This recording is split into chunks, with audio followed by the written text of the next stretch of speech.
Hi everyone. Welcome to Tech World. I'm back with another tutorial video on how to log out of Crunchyroll. On iPhone, watch the video till the end to learn the process.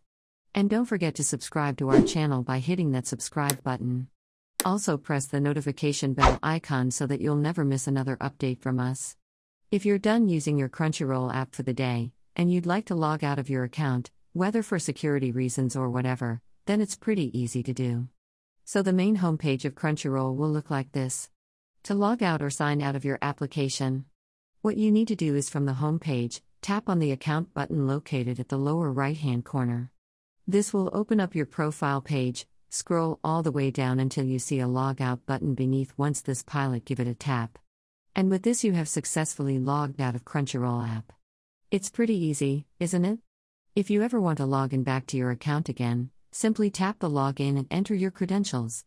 Make sure to enter them correct and tap login. That is how you can easily log out of a Crunchyroll application using your iPhone if you're done using the application for the day or for any other reasons. I hope the tutorial was helpful to you. If it was, go ahead and give us a thumbs up. I'll be back soon with more tutorial videos like this. Thank you for watching.